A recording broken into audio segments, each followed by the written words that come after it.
In this question, a vertical U-tube is completely filled with the liquid of density rho. The inner cross-section area of each of the vertical arm is S. Total volume of both arms is V naught, and volume of bottom arm is negligible. Both the ends of the tube are of the same height.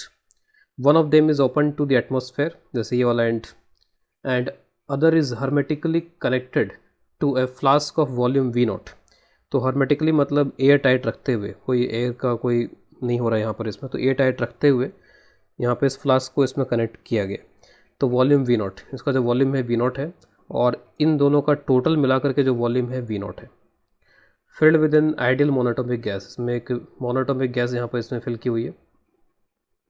Find the amount of heat which must be given to the gas to drive slowly half of the liquid out of the tube.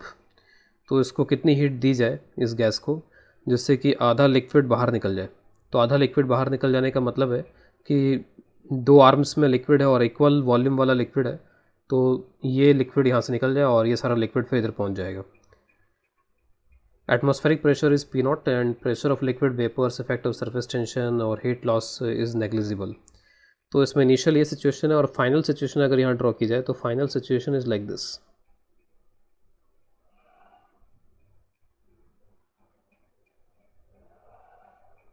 तो finally सारा जो liquid है वो इस column में आ जाएगा.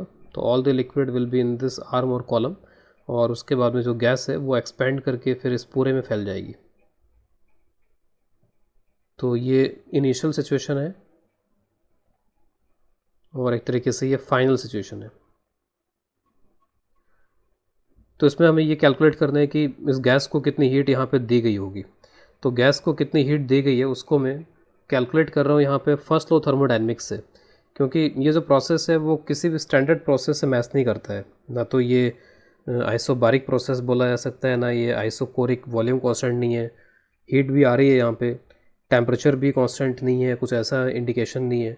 तो किसी भी स्टैंडर्ड प्रोसेस से ये मैच नहीं करता वो दिख रहा है. तो अगर मैच करता वो नहीं दिख रहा है तो उस केस में यहाँ पर हम अब जनरल जो भी मेथड्स से उनको अडॉप्ट करेंगे.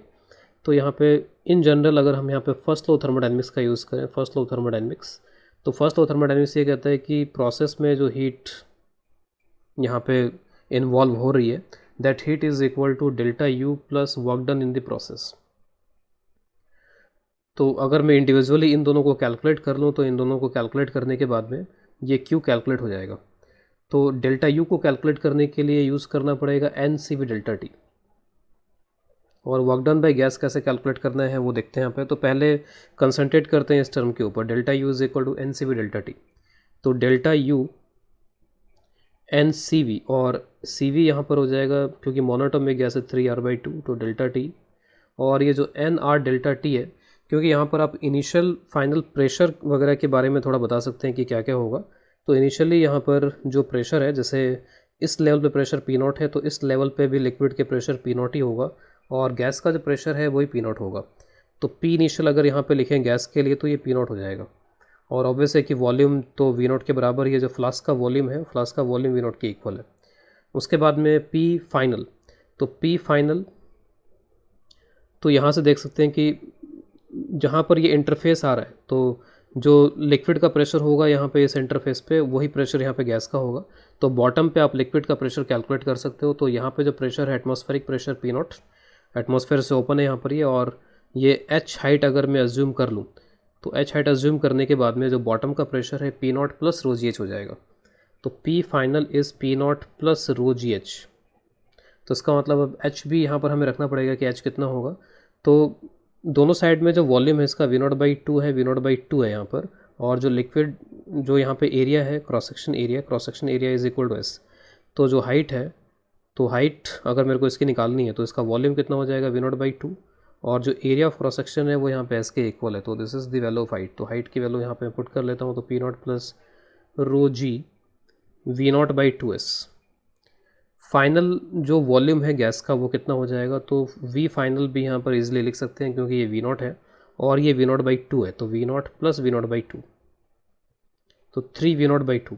तो हमारे पास में फाइनल प्रेशर और final volume, initial pressure initial volume की इन्फॉर्मेशन है. तो इसको मैं एन आर डेल्टा टी लिखने के बजाय ऐसे लिख देता हूँ 3/2 तो चलेगा यहाँ पे, और उसके साथ में पी वी में कितना डिफरेंस आया है, तो P final V final minus P initial V initial. तो ये टर्म तो कैलकुलेट कर होता हुआ दिख रहा है यहाँ पे, क्योंकि अब सभी क्वांटिटीज़ पता है इसके अंदर। तो 3/2 ऑफ, तो इन सभी को इसमें रख लेते हैं। तो P final is P naught plus rho g V naught by 2s, V final will be 3v0/2, P initial P naught V naught, यहाँ पर ये हो जाएगा। तो डेल्टा यू अगर यहाँ से कैलकुलेट कर लिया जाए तो कैलकुलेशन के बाद में ये आंसर आ जाएगा डेल्टा यू का 3/4 P naught V naught plus 9/8 rho g V naught का स्क्वायर डिवाइड बाई एस। तो this is the answer for delta U. अब वर्क डन पे गैस निकालना है, तो गैस ने जो वर्क डन किया है तो गैस यहाँ पर एक्सपेंड हो रही है, और एक्सपेंड होकर के जो भी उसका एक्सटर्नल इन्वायरमेंट है, क्योंकि गैसेस का जो वर्क डन होता है वो किसके अगेंस्ट होता है, एक्सटर्नल जो इन्वायरमेंट है, जो एक्सटर्नल फोर्सेस हैं उनके अगेंस्ट में होता है गैसेस का जो वर्क डन होता है यहाँ पे। तो गैस यहाँ पे वर्क डन कर रही है, और उसके साथ साथ में वो क्या कर रही है कि जो लिक्विड है उस लिक्विड को पुश कर रही है यहाँ पर। तो गैस जब लिक्विड को यहाँ पे पुश कर रही है तो किसके अगेंस्ट वर्क कर रही है, तो एक तो हो जाएगा ग्रेविटेशनल फोर्स के अगेंस्ट वर्क कर रही है, और यहाँ पे एक्सटर्नल फोर्स, जैसे एक्सटर्नल यहाँ पर बाहर प्रेशर पी नॉट, तो पी नॉट इंटू एस कुछ इस तरीके का यहाँ पर ये फोर्स लग रहा होगा प्रेशर की वजह से। तो गैस जो है जो वर्क डन कर रही है, वर्क डन बाय गैस को मैं यहाँ पे लिख सकता हूँ it is work done against, एक तो है ग्रेविटी के अगेंस्ट, और दूसरा यहाँ पे जो एक्सटर्नल प्रेशर है ये एक तरीके से इस लिक्विड सिस्टम के लिए एक्सटर्नल फोर्स की तरह काम कर रहा है। तो एक तो ग्रेविटी एक्सटर्नल फोर्स हो जाएगा, और एक यहाँ पे जो एक्सटर्नल प्रेशर है एटमॉस्फेरिक प्रेशर उसके अगेंस्ट, तो work done against atmospheric pressure. अब ग्रेविटी के अगेंस्ट जो वर्क यहाँ पर हो रहा है एक तरीके से, तो यहाँ पर इसको आप ऐसे भी कैलकुलेट कर सकते हो कि पोटेंशियल एनर्जी, जो ग्रेविटेशनल पोटेंशियल एनर्जी है उसमें कितना चेंज आया, आप यहाँ से भी इसको ला सकते हो। तो work done against gravity is increasing the gravitational potential energy of this liquid, और ये हो गया वर्क डन अगेंस्ट एटमॉस्फेरिक। अब देखिए डेल्टा यू ग्रेविटेशनल किस तरीके से यहाँ पे कैलकुलेट किया जा सकता है। तो डेल्टा यू ग्रेविटेशनल के लिए आप ये देखो कि जो लिक्विड पहले था उसका सेंटर ऑफ मास कितना ऊपर गया है। अगर एक कंटिन्यूस टाइप का मास होता है तो सेंटर ऑफ मास कितना ऊपर गया उससे कैलकुलेट किया जा सकता है इसको। तो अगर मैं इधर वाले लिक्विड की बात करूँ तो इधर वाले लिक्विड का सेंटर ऑफ मास मान लीजिए यहाँ था, और उसके बाद में ये सारा लिक्विड घूम फिर करके यहाँ पर आ गया और करीब और उसी तरीके के लेवल पर आ गया। तो इसके सेंटर ऑफ मास में तो आप मान लीजिए कोई चेंज नहीं हुआ, ये नीचे गया और ऊपर आया, ये बराबर हो गया हिसाब किताब। लेकिन यहाँ का जो लिक्विड है वो सारा बाहर निकल गया, तो बाहर निकल गया और वो यहाँ पहुँच गया है। यहाँ तक पहुँचाने में यहाँ पर ये जो गैस थी वो वर्क कर रही थी इसमें, तो यहाँ पर पहुँचने में हाइट में कितना चेंज आया, तो इधर का जो लिक्विड है उसकी पोटेंशियल एनर्जी में कितना इंक्रीमेंट हुआ यहाँ पर। तो मास कितना है यहाँ पर एक साइड का जो लिक्विड था उसका, तो मास हो जाएगा डेंसिटी, और कितने वॉल्यूम में था v0/2, तो mg into height, change in height of centre of mass. तो सेंटर ऑफ मास की हाइट में कितना चेंज आया, तो सेंटर ऑफ मास की हाइट में कितना चेंज आया, तो यहाँ पे था सेंटर ऑफ मास h/2 ऊपर चला गया सेंटर ऑफ मास एक तरीके से, तो सेंटर ऑफ मास h/2 से ऊपर गया, तो h की वैल्यू है v0/2s,